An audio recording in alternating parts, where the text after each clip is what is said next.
Hoje é 10 de junho de 2021. Nós estamos no 10º encontro do curso. Nessa aula eu vou falar sobre o contrato social de Rousseau. Eu havia pedido a vocês para que lessem os capítulos de 1 a 6 do primeiro livro do contrato. Nós vamos comentar esses capítulos hoje. Mas antes de falar do contrato, eu começo, como eu sempre faço, com um resumo da aula anterior. Na aula de 3 de junho de 2021, eu comentei o discurso sobre a economia política de Rousseau. Eu não vou repetir tudo que eu havia exposto na aula, eu me limito a lembrar que esse texto é importante porque ele marca um momento relevante na evolução do pensamento político de Rousseau. É um momento relevante por vários motivos. É no discurso sobre a economia política que Rousseau fala pela primeira vez em vontade geral, que, como a gente sabe, é um conceito-chave na teoria do contrato. Mas, mais do que isso, é no discurso sobre economia política que Rousseau formula o esquema de inteligibilidade que vai imprimir toda a coerência da teoria do contrato social na sua versão definitiva. Esse esquema surge a partir de duas distinções terminológicas que Rousseau faz na introdução, na parte introdutória do discurso sobre economia política. São duas distinções fundamentais, duas precisões conceituais que o Rousseau adota para falar de economia política. Uma delas é a distinção entre economia pública e economia doméstica, e a outra é a distinção entre soberania e governo. A teoria do contrato social de Rousseau se fundamenta na economia pública, ou seja, se fundamenta nas leis instituídas pelo soberano, e não na vontade arbitrária de um particular. Economia pública, que Rousseau também chama de economia política, é um sistema de administração, mas não como a administração doméstica, que se fundamenta nos sentimentos naturais do pai, do chefe da família. A economia política se baseia em regras convencionais, em convenções, em leis civis. Já a economia doméstica é um sistema de regras naturais. É por isso que Rousseau admite a hipótese do Locke, segundo a qual a família é uma sociedade natural. Mas, a respeito da sociedade política, ele vai falar outra coisa. A sociedade política, para Rousseau, é diferente da sociedade natural. A sociedade política se fundamenta na economia política e não na economia doméstica. A sociedade política não tem fundamento natural. O fundamento da ordem civil, do contrato, é convencional, é obra de arte, ou seja, é uma questão de economia pública, de economia política, e não de economia doméstica. Além disso, a autoridade do soberano, essa é a outra distinção que Rousseau faz, é diferente da autoridade do governo. Soberania tem a ver com o poder de instituir leis.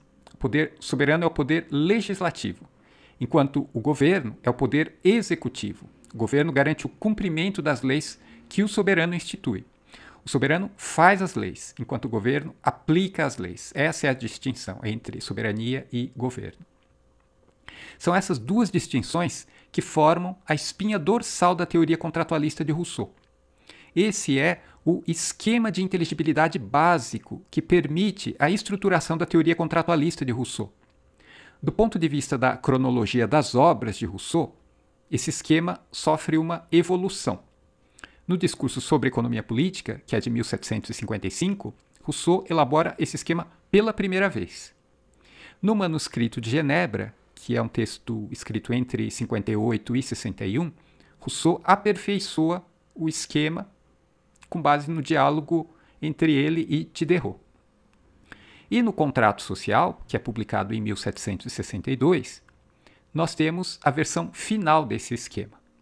É assim que se dá por assim dizer, o avanço ou o desenvolvimento da ciência política de Rousseau. E agora, o mais importante para nós nesse curso. Com base em tudo que nós vimos nas 9 aulas anteriores, podemos afirmar com toda certeza que esse esquema de inteligibilidade formado por Rousseau tem inspiração nos modelos científicos em voga nos séculos 17 e 18. Esse esquema ele não surge do nada. Ele é elaborado como uma combinação, como um arranjo de outros esquemas das ciências da época. Eu me refiro aos esquemas da medicina, da física, sobretudo a física newtoniana. Eu me refiro aos esquemas da química, que eram um saber muito próximo da medicina. Eu me refiro aos esquemas da história natural, aos esquemas da física experimental e por aí vai. É claro que todos os saberes científicos do tempo de Rousseau, todos esses esquemas aos quais eu me refiro, eles estavam muito fortemente influenciados pelos modelos das ciências mecânicas, pelo paradigma mecanicista. Porém, como nós vimos na aula passada, Rousseau tem um olhar crítico em relação ao modelo mecânico aplicado à sociedade. Rousseau percebe a insuficiência da analogia do corpo político como máquina, como corpo mecânico. Rousseau diz que essa é uma comparação pouco exata. Ele usa essa expressão, é pouco exata. Mas isso não importa, porque o que importa é que o Rousseau vai pensar, ele vai refletir para além dessa analogia imperfeita, para além dessa analogia pouco exata. É, portanto, essa crítica ao modelo mecanicista, ao modelo do corpo político segundo um paradigma mecânico, que eu gostaria de discutir com vocês nessas aulas sobre o contrato social do Rousseau, começando pela aula de hoje. Antes de tudo, vamos notar o título: Contrato Social ou Princípios do Direito Político. O que nós lemos nesse título? Ora, Rousseau se refere ao direito político. Direito político é uma ciência, é a ciência da jurisprudência. Na árvore dos conhecimentos do Descartes, essa ciência fica no ramo da moral, ao lado da medicina e da mecânica. No século XVIII, um dos grandes tratados de direito político é o Espírito das Leis, de Montesquieu, apenas para citar um exemplo. Pois bem, essa ciência tem como objeto a legislação. Legislação essa que fundamenta a ordem política instituída. Tanto é assim que no Manuscrito de Genebra, Rousseau se refere ao conhecimento ali exposto sobre a sociedade legítima como ciência da legislação. E nós estamos falando de legislação política, e não de lei natural nem de lei divina, porque o contrato social não trata de direito natural nem de teocracia, e sim de jurisprudência, ou seja, de direito político. Em se tratando de um modelo contratualista da sociedade, o modelo de Rousseau se inscreve na mesma tradição de Grotius, Hobbes e Locke. Em linhas gerais, Rousseau vai investigar, numa investigação científica de direito político, as condições que tornam legítima a passagem do estado de natureza, que diz respeito à ordem natural, para o estado civil. Agora, se o estado civil vai ser imaginado, vai ser retratado como um corpo mecânico ou como um corpo orgânico, se a analogia da sociedade com o corpo humano é pouco exata ou não, se é uma máquina, um autômato, nada disso importa. Rousseau ele está preocupado em elevar a sua pesquisa para um nível de abstração maior do que aquele que nós havíamos verificado no discurso sobre economia política e no manuscrito de Genebra. Ele quer generalizar o escopo da sua investigação. Vamos lembrar, no capítulo sobre a sociedade geral do gênero humano do manuscrito de Genebra, que o Rousseau se indaga a respeito da origem das instituições políticas. Ou seja, ele quer investigar a necessidade ou a causa necessária da sociedade bem ordenada. Isso lá no manuscrito de Genebra. Aqui, no contrato social, Rousseau generaliza ainda mais a sua questão. Ele não quer saber da necessidade da sociedade, e sim da necessidade dos princípios que legitimam a sociedade. Ele quer saber o que causa o bom ordenamento da sociedade, ou seja, o que torna possível que a sociedade bem ordenada seja bem ordenada. Ele se indaga a respeito das condições de possibilidade do bom ordenamento da sociedade legítima. Essa generalização da pergunta que o Rousseau faz, ela se verifica na comparação dos títulos das obras que nós vimos nesse curso. O Discurso sobre Economia Política, que é publicado em 1755, trata de economia política, que corresponde a um esquema de inteligibilidade bastante mecanicista. E isso fica bem claro quando a gente percebe, nesse texto, a preocupação do Rousseau com a analogia mecânica do corpo. Rousseau se preocupa com a unidade e com o equilíbrio das partes da máquina, mais do que com as regras de administração de um ponto de vista mais abstrato. Já no Manuscrito de Genebra, que é escrito entre 58 e 61, esse texto, no título, ele anuncia um ensaio sobre a forma da República, o que indica uma abstração maior no objeto de investigação. Ele se pergunta acerca da forma de uma instituição. O Rousseau busca a origem da ordem política, ou ainda a necessidade ou as causas necessárias da sociedade bem ordenada. Isso no Manuscrito de Genebra. E, por fim, no Contrato Social, que é de 1762, quando nós lemos no título Princípios do Direito Político, isso anuncia uma reflexão no nível dos fundamentos, no nível das bases teóricas de uma meditação filosófica, e filosófica no sentido forte da palavra, a maneira dos princípios da filosofia de Descartes. Essa comparação entre o Descartes e o Rousseau é útil para a gente. Enquanto o Descartes imagina um sujeito do conhecimento que inspeciona o próprio espírito em busca da primeira verdade, que é o cogito, o Rousseau imagina uma pessoa moral, que é o corpo soberano, o povo soberano, que inspeciona a própria Constituição em busca dos princípios do direito político que legitimam as instituições públicas. E a verdade primeira, como nós vamos ver na leitura do texto, é o Pacto Civil. Então eu paro por aqui com relação ao título da obra. Eu faço agora uma exposição panorâmica do contrato social.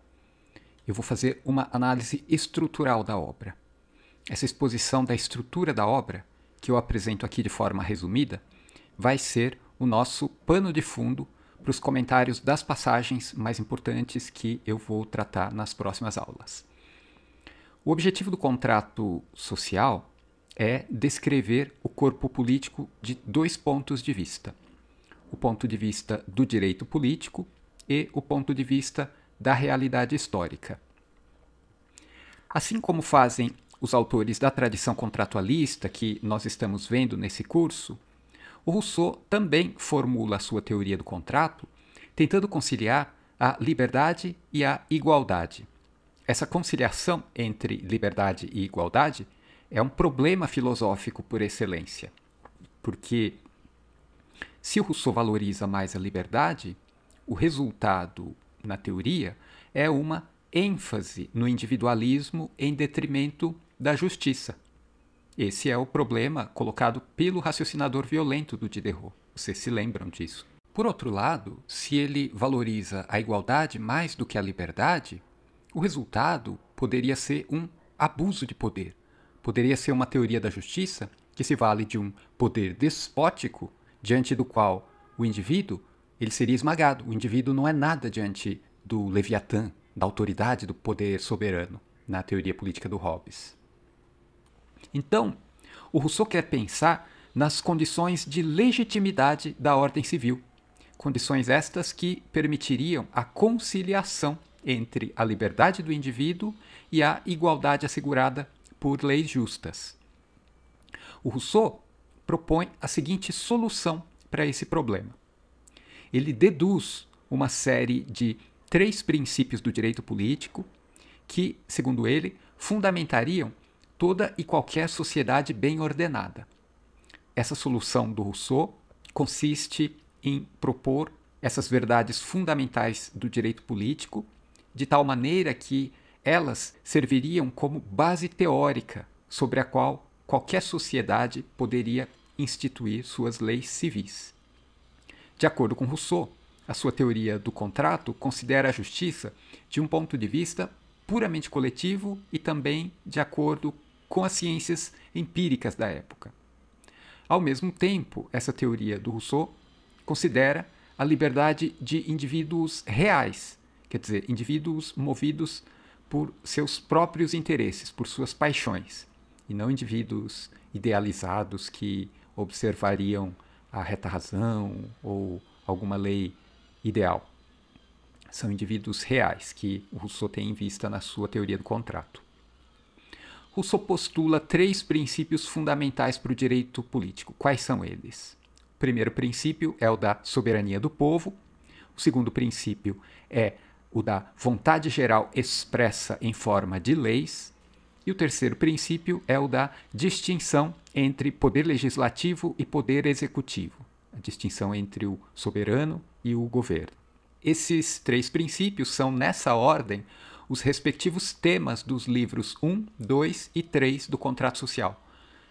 O tema do livro 1 é a soberania do povo, o tema do livro 2 é a vontade geral, as leis, o legislador, e o tema do livro 3 é a separação entre o legislativo e o executivo. E no livro 3, Rousseau fala bastante do poder executivo do governo.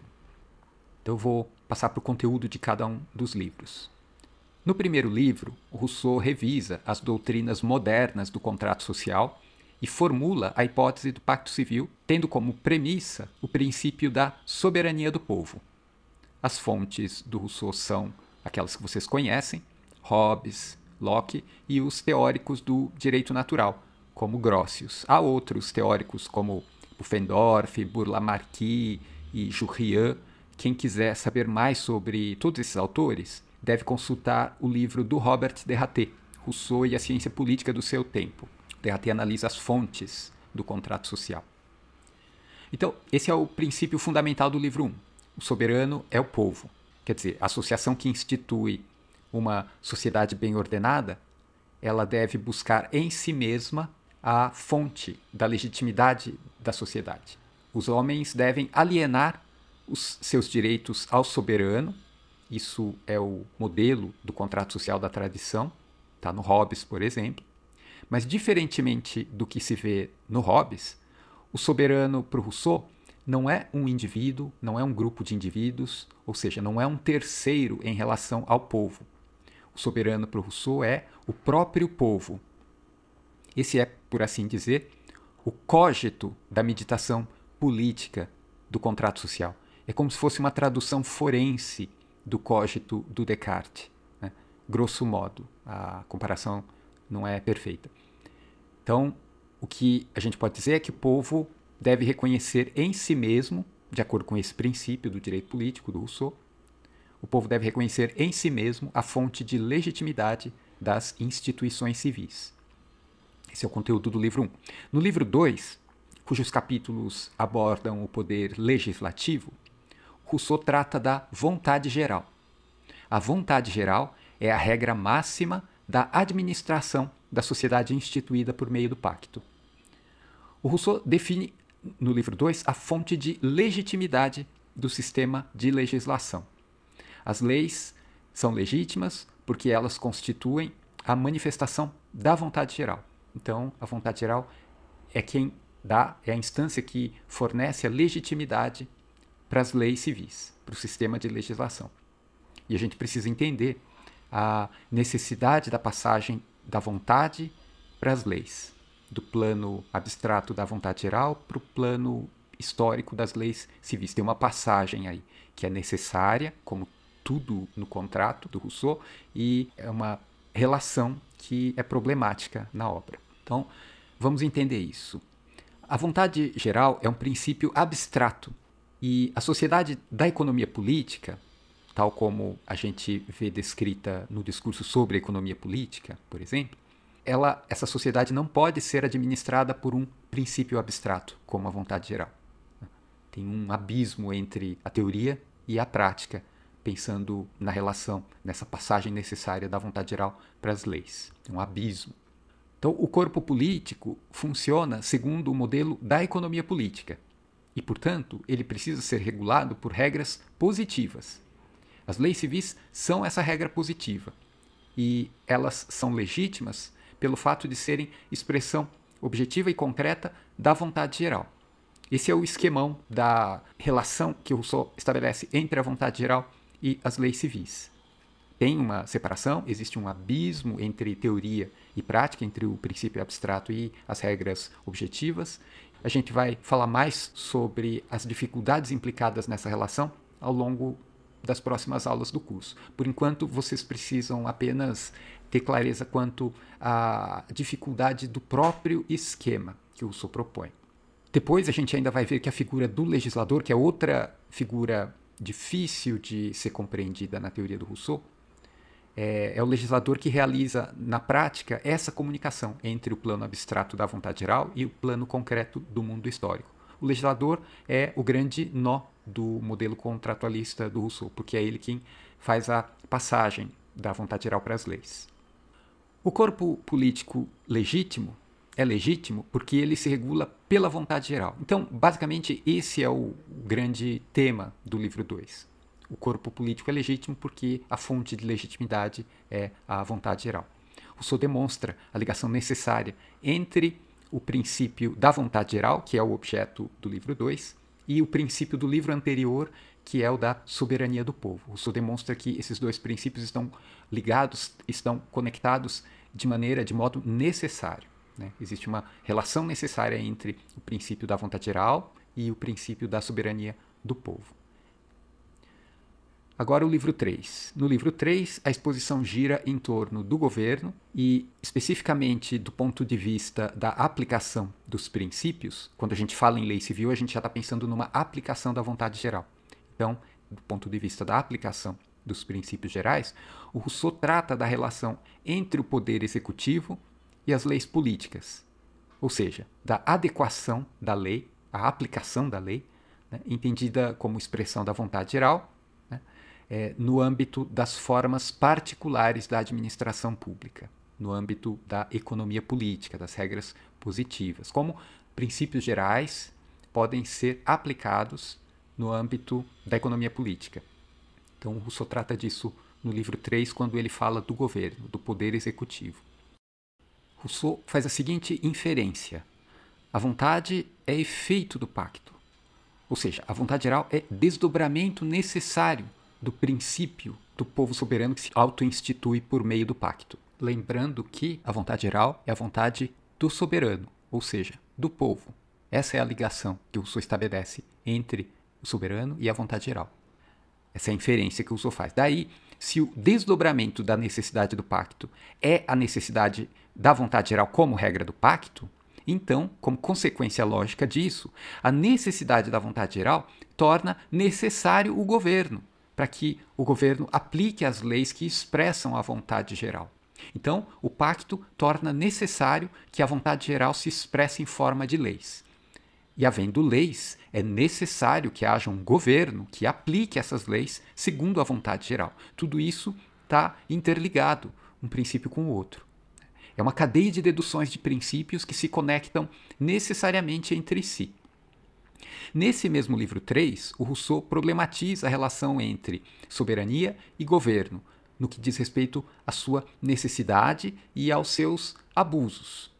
O governo, diz Rousseau, tende sempre a usurpar a soberania do povo. Então, vejam que o Rousseau não considera apenas o ponto de vista ideal na descrição do seu Estado. O Rousseau ele também contrapõe ao plano ideal das suas formulações teóricas o plano da prática. Ele contrapõe as formulações teóricas com problemas reais do mundo empírico, do mundo histórico. Rousseau concebe o corpo ideal, mas também mostra os problemas, a tendência necessária que esse corpo tem de se corromper. Então, isso é basicamente o conteúdo do livro 3. Finalmente, no livro 4, as leis políticas são consideradas do ponto de vista da manutenção do Estado. Rousseau vai falar sobre a conservação do corpo político. E para isso ele tem como pano de fundo uma série de reflexões que são, a uma só vez, teóricas e práticas. E ele resgata do mundo romano, da Roma antiga, certas instituições como o sufrágio, a censura, a ditadura, e ele relaciona essas instituições aos instrumentos necessários para a conservação, para a manutenção do Estado, do corpo político. Uma dessas instituições, a gente vai falar mais sobre ela futuramente, é a religião civil. O último capítulo do Contrato Social, que está no livro 4, é o da religião civil. Agora eu vou fazer um apanhado geral dos 4 livros. Em resumo, ao longo desses 4 livros do Contrato Social, Rousseau discute as condições de existência do seu Estado, levando em conta considerações de ordem prática, que nos remetem a problemas efetivos dos estados existentes, mas também princípios abstratos, princípios gerais, que precisam ser contrapostos à realidade empírica, à realidade do mundo da sociedade na prática. Rousseau opõe, de um lado, o ponto de vista ideal do direito, que diz respeito à gênese do Estado e da legislação conceituais, isso de um lado, e de outro lado, Rousseau coloca o ponto de vista dos governos concretos, o ponto de vista da história, que diz respeito à vida e à morte do corpo instituído, bem como, em termos metafóricos, das doenças e dos remédios da sociedade. Essa união entre a teoria e a prática acontece ao longo de todo o texto. Vejam, por exemplo, a frase que está logo no começo do contrato, que é a seguinte: o homem nasceu livre e por toda parte está agrilhoado. Nasce livre, por princípio, do ponto de vista do direito, mas do ponto de vista da prática, do mundo histórico, ele está em todo lugar agrilhoado, né? Acorrentado, preso, ele é um escravo. Ele nasce livre do ponto de vista teórico, mas na prática é um escravo. Essa é uma frase com os dois pontos de vista distintos, o da teoria e o da prática, mostrados simultaneamente. E, muito embora sejam contrastantes entre si, muito embora eles caracterizem um paradoxo, o homem é livre e é escravo, né? Muito embora haja esse estranhamento aí na exposição desses dois pontos de vista simultâneos, a gente pode dizer que eles se complementam. É como se Rousseau considerasse um mesmo objeto, no caso, o objeto é o corpo político, e para isso o Rousseau se apoiasse em duas perspectivas, uma perspectiva mais idealista e outra perspectiva mais prática. São dois pontos de vista que se complementam e, portanto, que ampliam a compreensão, a visão que a gente tem do mesmo objeto, do mesmo problema. Então, de um lado, o ponto de vista do direito, concernente ao plano do dever ser, e de outro lado, o ponto de vista da história, concernente às coisas tais como elas são.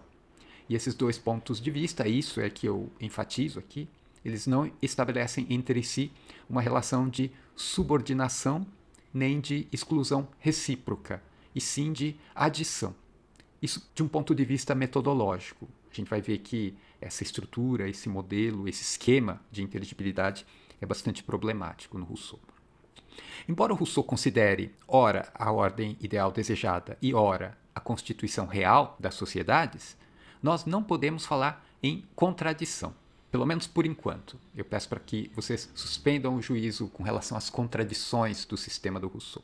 Então, a princípio, a gente não fala em contradição, porque esses dois modos de apreciar o corpo político não rivalizam entre si, mas sim eles se somam. Então a gente pode falar, sim, em paradoxo. O homem nasce livre e vive agrilhoado em sociedade, é um paradoxo, mas não em contradição. Porque se houvesse contradição no sistema do Rousseau, não haveria coerência lógica. E tudo que a gente está expondo aqui parte do pressuposto que ele está formulando um modelo que tem uma coerência lógica muito rigorosa. Então, por isso, a gente não pode falar em contradição. Tudo bem falar em paradoxo, mas não em contradição. A gente pode dizer mais ainda. O Rousseau alterna sistematicamente entre o plano ideal do dever ser e o plano real das coisas tais como são. Isso é um procedimento discursivo do Rousseau que nós poderíamos muito bem enxergar como um método expositivo. É um método, segundo o qual Rousseau alterna sistematicamente entre esses dois planos, o plano da teoria e o plano da prática. Essa alternância sistemática entre o direito e o fato, na exposição do Rousseau, ela resulta num alargamento do campo de visão do leitor, que permite a Rousseau, ao autor, colocar lado a lado argumentos abstratos acerca dos princípios do direito político e relatos de fatos das sociedades históricas, fatos concretos, fatos positivos, sem que essa colocação de dois pontos de vista simultâneos ela não implica em incoerência do discurso. Só faz isso sem implicar em incoerência do discurso. Para vocês imaginarem isso de um ponto de vista prosaico, a gente pode pensar num monitor de computador bem largo, daquele tipo de tela de cinema, né? E bem grande, Full HD, com altíssima resolução, um monitor que nos permitiria abrir duas janelas lado a lado, uma janela que mostra a cena do plano ideal do direito político, né? E outra janela ao lado, né? Simultaneamente você vê as duas janelas num único golpe de vista, né? A outra janela mostrando a cena do plano empírico do mundo onde as coisas e as pessoas não são perfeitas. Então, essa é a exposição panorâmica do contrato social. Eu expus a estrutura da obra, vocês devem ter percebido, segundo o método de leitura estrutural recomendado pelo Victor Goldschmidt. Então, esse quadro estruturalista, por assim dizer, da minha exposição, ele vai ser o nosso pano de fundo para os comentários das passagens do contrato social. Qual é o quadro teórico do contrato social? Qual é o arcabouço lógico-conceitual no interior do qual o Rousseau vai desenvolver a sua reflexão? Qual é esse quadro, esse arcabouço lógico? Para falar disso, nós temos que ler o primeiro parágrafo do contrato social. Está lá no preâmbulo do livro 1. Eu cito Rousseau. Quero indagar se pode existir, na ordem civil, alguma regra de administração legítima e segura, considerando os homens tais como são e as leis tais como podem ser. Procurarei sempre, nessa investigação, aliar o que o direito permite ao que o interesse prescreve, a fim de que a justiça e a utilidade não se encontrem divididas. Fim de citação. Regra de administração legítima e segura. O esquema de inteligibilidade, no caso dessa expressão, é o da economia política. Nós vimos isso na aula passada. Regra de administração, ou seja, regra que o governo deve aplicar para cumprir as leis estabelecidas pelo soberano. E a exigência para a economia política, para esse esquema de economia política, é dupla: legitimidade e segurança. Se fosse apenas segurança, nós estaríamos no modelo mecânico de economia política que vimos nas aulas anteriores. Hobbes, em particular, trata de uma economia da segurança, uma gestão da vida dos cidadãos que tem o poder supremo e absoluto do Leviatã como regra geral, como regra de administração. É essa regra que permite a proteção da vida dos cidadãos e oferece a eles segurança contra a morte no estado de guerra de todos contra todos. Então, segurança.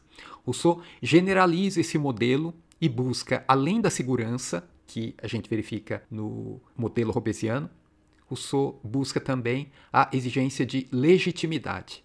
O Estado de Rousseau precisa ser seguro, mas também precisa ser legítimo.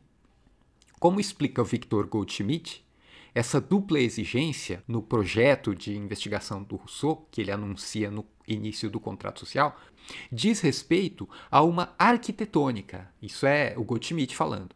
Uma arquitetônica do contrato, uma bipartição fundamental, que estruturaria a obra a partir de uma distinção. Que distinção é essa? A distinção entre a essência e a existência do seu objeto. A essência e a existência do corpo político.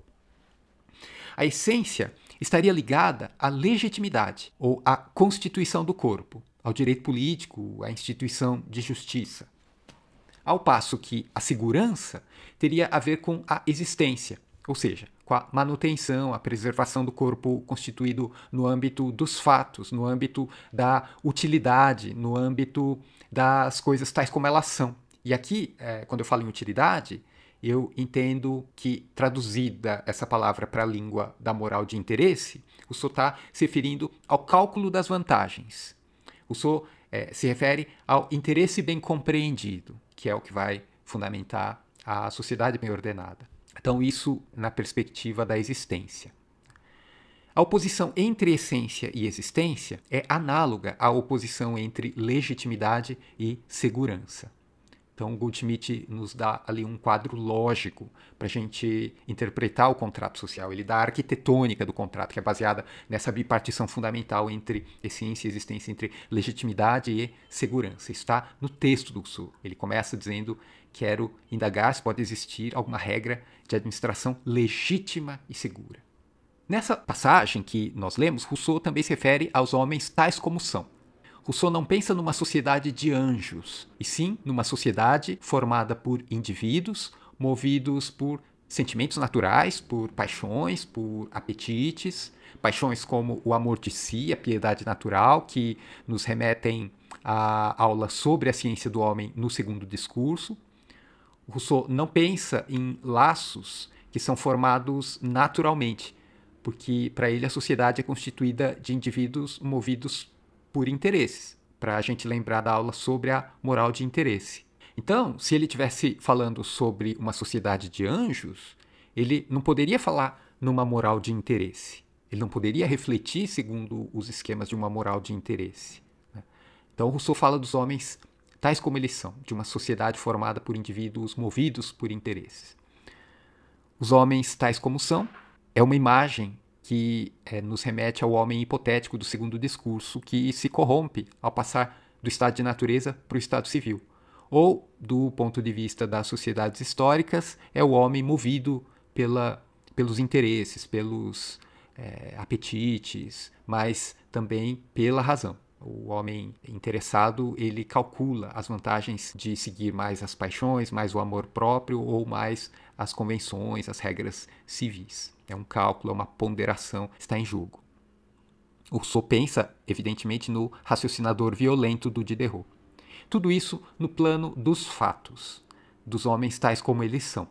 Nessa mesma passagem, o Rousseau se refere às leis tais como elas podem ser, ou seja, Rousseau se refere à obra de arte, à instituição cuja causa necessária é a arte aperfeiçoada das leis civis.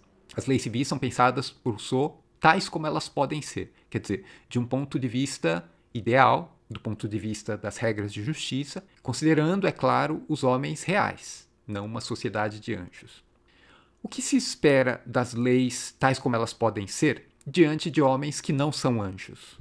Como pensar essa relação entre leis e homens movidos por interesses, por paixões?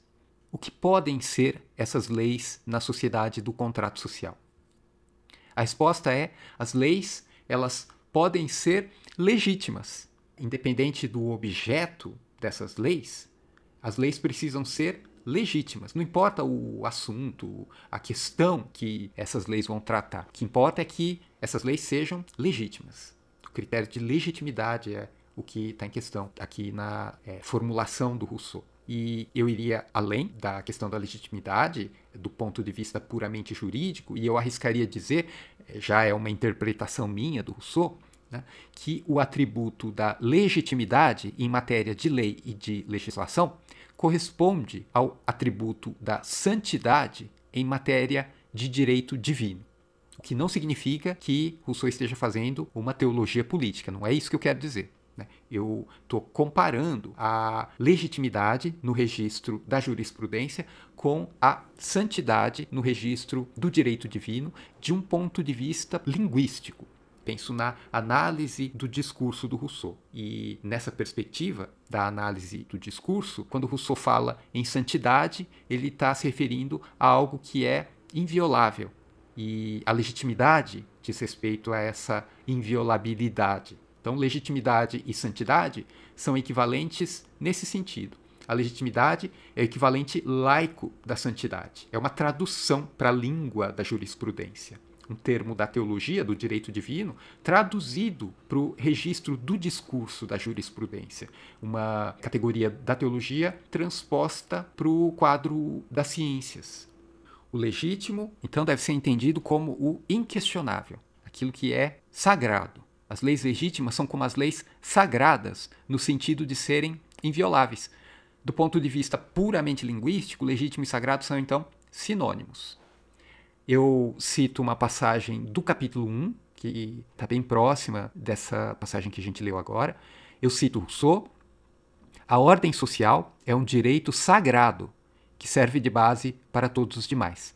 Tal direito, entretanto, não advém da natureza. Não é teologia, não é metafísica. Não advém da natureza. Funda-se, pois, em convenções. Trata-se de saber quais são essas convenções. Fim de citação. É basicamente esse o projeto de pesquisa, por assim dizer, do Rousseau no contrato social.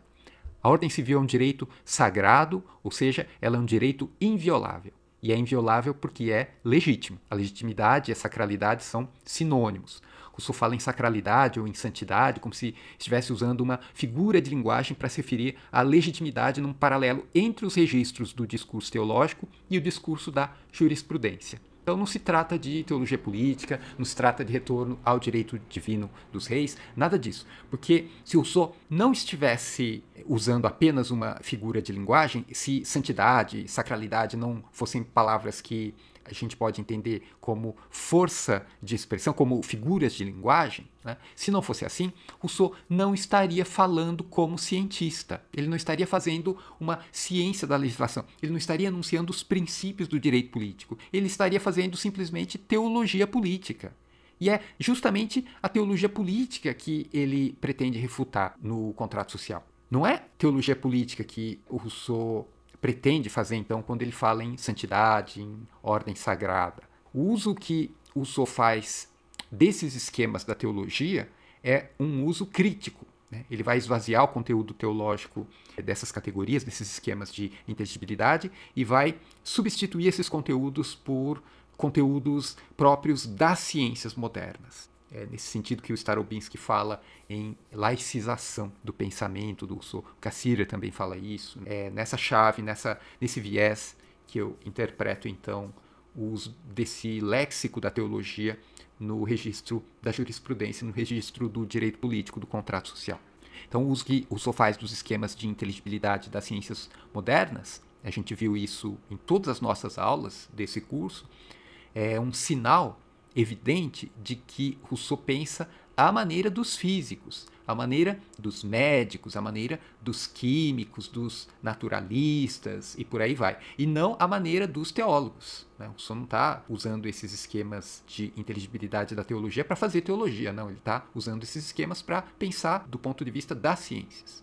Então, se Rousseau quer elaborar um modelo científico para compreender a legitimidade ou a santidade das instituições políticas, é porque ele pretende falar como cientista político. E ele diz isso no contrato. Eu escrevo como escritor político, né? Eu me apresento como escritor político. Então, Rousseau é um escritor de ciência política e não um teólogo. O contrato social não é um tratado de metafísica, nem de teologia política. O contrato social é um texto de ciência. E nós poderíamos falar nesse sentido em ciência política. Eu insisto muito nesse ponto porque há dois capítulos, o capítulo do legislador, no livro 2, e o capítulo da religião civil, no livro 4, que algumas pessoas que leem incorretamente o contrato social interpretam como sinais de uma teologia política do Rousseau. E está errado, não é isso. Quem interpreta dessa maneira não leu direito o contrato social. Então, por isso eu insisto nessa distinção. O contrato social não é um tratado de teologia política, é um tratado de ciência política.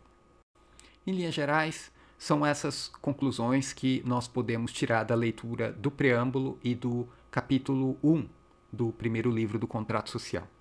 Agora a gente passa para os capítulos seguintes. Eu vou comentar os capítulos 2, 3 e 4 do livro 1 do Contrato Social. Nesses capítulos, Rousseau refuta as doutrinas da tradição. Em linhas gerais, a estratégia dessa refutação consiste no seguinte: sempre admitir o princípio adotado pelo autor a ser refutado e mostrar que esse autor se contradiz ao afirmar uma tese central do seu sistema. Ora, até aí nada demais, pelo menos do ponto de vista da retórica. Um bom advogado sabe proceder dessa maneira muito bem. Mas o que o Rousseau faz não é trabalho de advogado. Eu quero dizer, não é uma mera disputa no sentido da disputácio dos escolásticos. O mais notável na estratégia de Rousseau é que, em todos os casos, contra Locke, contra Filmer, Bossuet, Grotius, Hobbes, Pufendorf, são vários autores que Rousseau refuta. O mais notável na estratégia do Rousseau é que o princípio admitido em todos esses casos é sempre um axioma da lei natural, o que, no contexto da época, equivalia a um axioma da razão. Então, ao refutar esses adversários, Rousseau não está apenas rejeitando teorias com as quais ele não concorda. Mais do que isso, o que o Rousseau rejeita é a própria fundamentação racional de todo e qualquer sistema jurídico que tenha a lei natural como princípio lógico.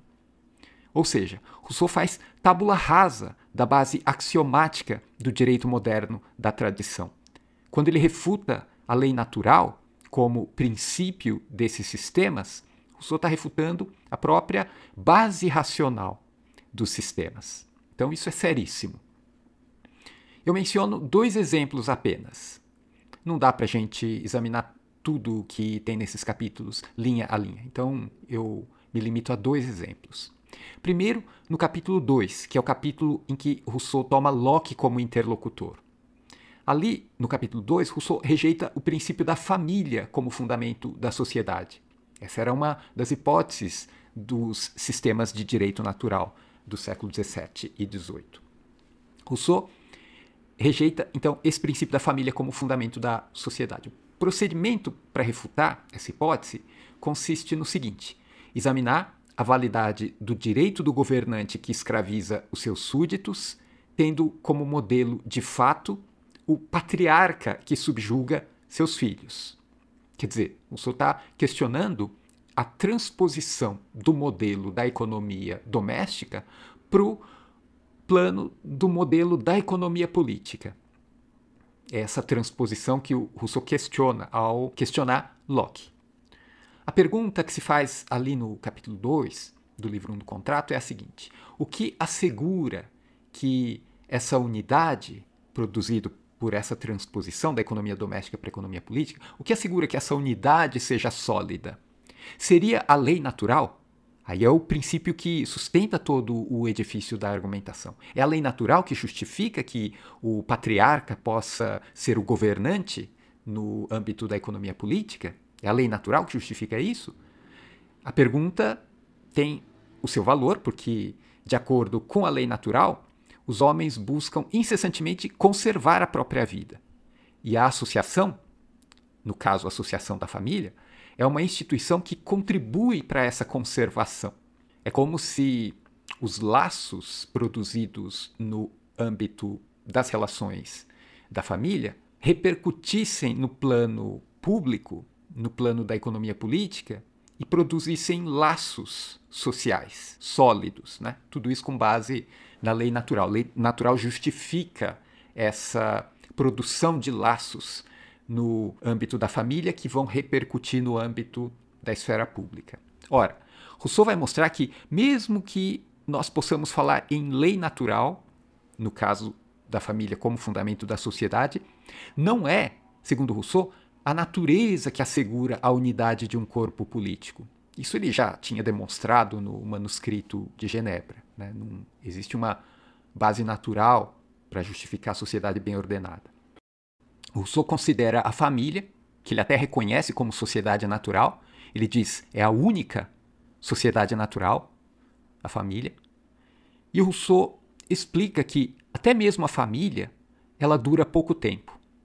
Esse é o argumento contra o Diderot no manuscrito de Genebra. A família não serve para produzir laços sociais sólidos, laços que justifiquem uma sociedade bem ordenada. A família, segundo Rousseau, se fundamenta em sentimentos naturais, e os sentimentos naturais não servem de fundamento para a sociedade bem ordenada. No caso da família, Rousseau explica que o problema são os filhos. Quando os filhos se tornam independentes dos pais, eles deixam a união, e isso acontece naturalmente, ou seja, de acordo com os sentimentos naturais. Veja que o Rousseau está raciocinando em pleno acordo com a lei natural. E ele vai demonstrar a contradição de se raciocinar dessa maneira. Rousseau concede ainda mais para refutar esse argumento. Rousseau diz, mesmo que os filhos permaneçam junto com os pais, ou seja, mesmo que a família se mantenha unida, isso ocorre por vontade, quer dizer, por arbítrio dos membros da família, e não por natureza, não por sentimentos naturais. Por sentimentos naturais, os filhos deixam a família se dissolve, ela se inclina, tende naturalmente a se desfazer. Essa é a dinâmica dos sentimentos naturais. Para que a família se mantenha, para que ela permaneça coesa, isso exige arbítrio, exige obra de arte, exige vontade para que a união permaneça.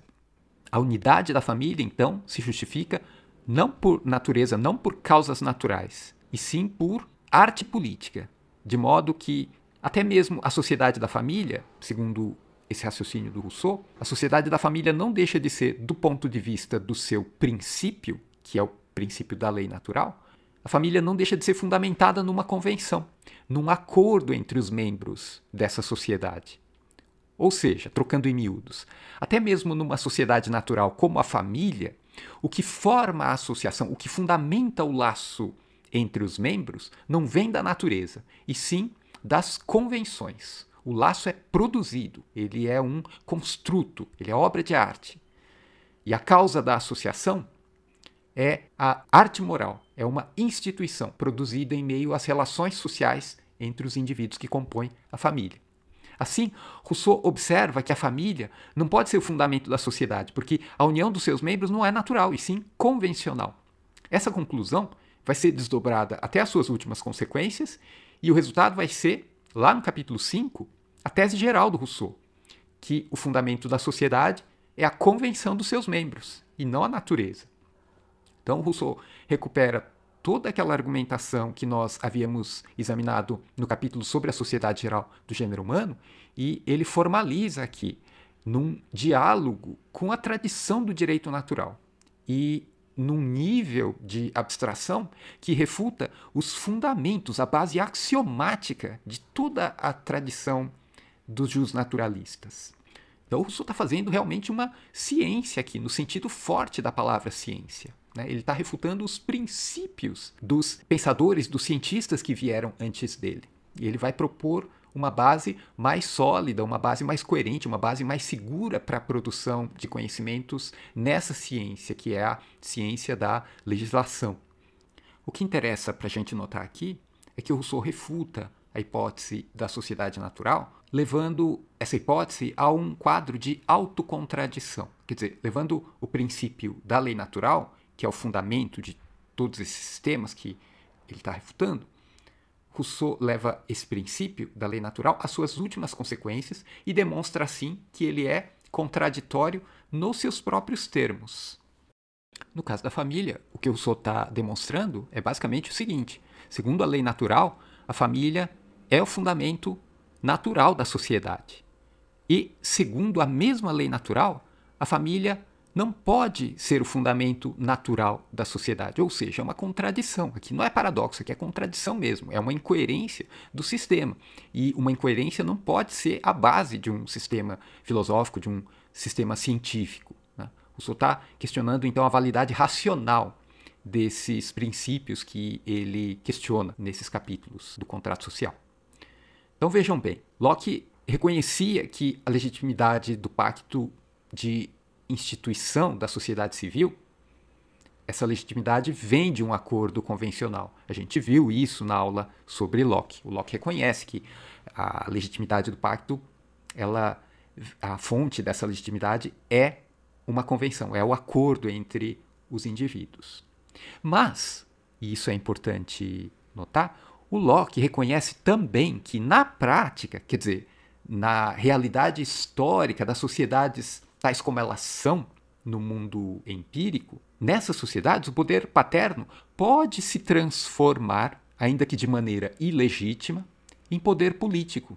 É aquilo que eu disse, a transposição do esquema da economia doméstica para o esquema da economia política. Então, Locke está reconhecendo que é possível que o poder paterno se transforme em poder político. E é nesse sentido somente, que a sociedade civil, segundo Locke, tem a família como fundamento. Porque senão, a rigor, você vai lá no segundo tratado e vai dizer, não, Rousseau está lendo errado Locke, porque Locke não diz que a família é o fundamento da sociedade. A questão é que o Locke reconhece que existe essa possibilidade de fonte ilegítima do fundamento da sociedade. No segundo tratado, no capítulo 6, sobre o poder paterno, Locke escreve o seguinte, eu cito Locke: por uma imperceptível transformação, os pais naturais das famílias tornaram-se também seus monarcas políticos. Fim de citação. Quer dizer, o Locke está se referindo a um fato, que é um fato funesto no processo de produção dos laços sociais. Então, esse é um exemplo do ponto de vista dos homens tais como eles são na prática. quer dizer, no mundo real. Então, essa observação sobre o Locke é importante para entender o que o Rousseau está refutando exatamente. A mesma estratégia de refutação a gente verifica em relação ao Grotius. O Grotius defende o direito de escravidão, lá no Tratado do Direito da Guerra e da Paz, e o princípio de Grotius, nesse caso, é o da lei natural. Ou melhor, é o da liberdade natural, que é um dos princípios mais importantes da jurisprudência, da teoria do direito natural. Ora, se o Grotius parte da lei natural, se ele parte do reconhecimento da liberdade natural dos indivíduos, como o Grotius pode defender a escravidão nos casos de conquista? Ele está pensando na situação de guerra, né? Que a guerra justificaria o direito de conquista e, por conseguinte, justificaria o direito de escravidão. Como isso é possível? Afinal, de acordo com a lei natural, não é próprio da natureza humana que um homem se submeta voluntariamente ao senhorio de outrem. E nem Grotius poderia negar esse argumento, porque é um argumento fundamentado na lei natural. Então, como pode um indivíduo se submeter voluntariamente ao arbítrio de outrem? Rousseau demonstra que, se nós concordarmos com o axioma a partir do qual Grotius deduz todo o seu sistema do direito de guerra e justifica o direito de escravidão segundo a lei natural, se nós concordarmos com Grotius nesse ponto, a gente não poderia concordar com as premissas do sistema do próprio Grotius. Porque, na lógica do método racional, o que o Grotius defende é um absurdo. A lei natural sustenta a liberdade dos indivíduos e a lei natural justifica a escravidão por direito de conquista. É uma contradição.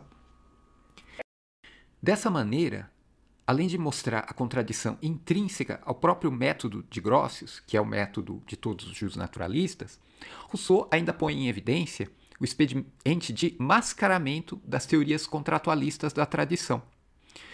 O direito e a razão, segundo Rousseau, estariam a serviço da legitimação de preconceitos, na medida em que uma questão de fato pudesse legitimar uma questão de direito natural, tal qual a questão da liberdade dos escravos, no caso dos povos conquistados.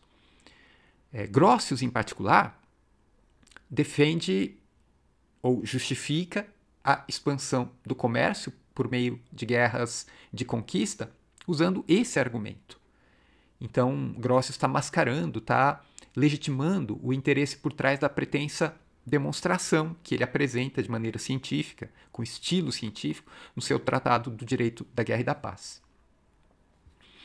Agora, com base nisso, a gente se pergunta o seguinte: Rousseau parece demolir todos esses sistemas e o resultado final vai ser um absoluto nada. Não vai sobrar nada depois que o Rousseau criticar a tradição do direito natural e os sistemas que o Hobbes, o Locke construíram.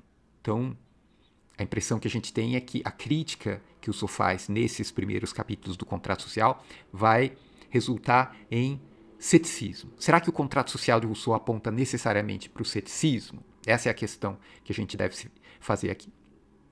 A resposta é negativa. É claro que não. Por quê? Porque o Rousseau está fazendo ciência. O Rousseau quer propor os princípios de uma ciência, ou seja, os princípios de um conhecimento positivo. E conhecimento positivo não tem nada a ver, é incompatível, não pode ser conciliado com ceticismo, né? Ciência vai propor verdades, ainda que sejam verdades que possam mudar de acordo com o avanço dos conhecimentos, mas são verdades, é um conhecimento positivo. A ciência é propositiva e o ceticismo, ele nega as verdades. Então, o contrato social não aponta para nenhum tipo de ceticismo. A gente deve recusar esse tipo de interpretação do contrato social. Os princípios do direito político do Rousseau constituem um conhecimento positivo. E Rousseau nos mostra, num certo sentido, uma antecipação daquilo que o Kant vai chamar de fundamentação. Fundamento ou fundamentação, no alemão Grundlegung. O raciocínio do Rousseau no contrato social, eu gostaria de propor essa interpretação aqui. O raciocínio do Rousseau é um raciocínio crítico, não no sentido crítico de demolir os sistemas, refutar todas as doutrinas da tradição. Não crítico nesse sentido, mas crítico no sentido de crítica da filosofia kantiana. Quer dizer, examinar os limites do conhecimento, examinar o caminho seguro de uma ciência. O Rousseau é, por assim dizer, um antecipador da filosofia crítica do Kant. Nesse sentido, nós podemos entender a distinção que o Rousseau faz entre as leis possíveis e os homens de fato, né, as leis tais como elas podem ser, as leis possíveis, e os homens tais como eles são, os homens de fato. Né? Essa distinção entre o possível e o factual, né, essa distinção seria equivalente àquela distinção que o Kant, na Crítica da Razão Pura, faz entre as questões de direito e as questões de fato. O Kant distingue entre quid iuris e quid facti, questões de direito e questões de fato. Essa é uma distinção importante na primeira crítica do Kant. A gente se lembra que na analítica dos conceitos, na seção sobre a dedução dos conceitos puros do entendimento, mais especificamente no parágrafo 13, que é sobre a dedução transcendental, nesse parágrafo, nós vemos que o Kant recupera o esquema de inteligibilidade do justnaturalismo e utiliza esse modelo, que é um modelo empirista, para formular o seu modelo de dedução transcendental. Quer dizer, o Kant se inspira num esquema de inteligibilidade da tradição, que é o da dedução do justnaturalismo, para pensar a dedução transcendental do seu modelo, da sua filosofia crítica. E esse modelo dedutivo, ele consiste em separar as questões de direito e as questões de fato, para julgar as questões de fato em função das questões de direito, e não o inverso. Então, Kant, nesse trecho da Crítica da Razão Pura, ele toma por base o modelo da dedução empírica dos justnaturalistas, que julgam separando metodicamente as questões de fato das questões de direito, e o Kant formula o procedimento que ele chama de dedução transcendental. Ora, é exatamente esse procedimento que o Rousseau realiza no contrato social. É uma dedução, no sentido de dedução jurídica, que separa o fato do direito, que separa o plano das leis, como elas podem ser do ponto de vista das regras de justiça, de um lado, e de outro lado, o plano dos interesses, do ponto de vista dos homens tais como eles são, de fato. O método de dedução do contrato social pode ser visto como um protótipo do método de dedução transcendental do Kant na Crítica da Razão Pura. Eu cito a passagem do contrato social para que vocês percebam esse procedimento de dedução. O Rousseau diz: eu quero indagar se pode existir na ordem civil alguma regra de administração legítima e segura, tomando os homens como são e as leis como podem ser. Fim de citação. Isso é equivalente ao que o Kant, na Crítica da Razão Pura, vai falar sobre as questões de fato e as questões de direito. E de quebra, o Rousseau está se indagando a respeito das condições de possibilidade da ordem civil, como o Kant vai pensar nas condições de possibilidade da verdade, do caminho seguro da ciência. Né? Então, o Rousseau está se perguntando, quer indagar se pode existir, quer dizer, condições de possibilidade. No caso do Rousseau, a gente não pode dizer que se trata de uma dedução transcendental. Ok, a gente entende isso.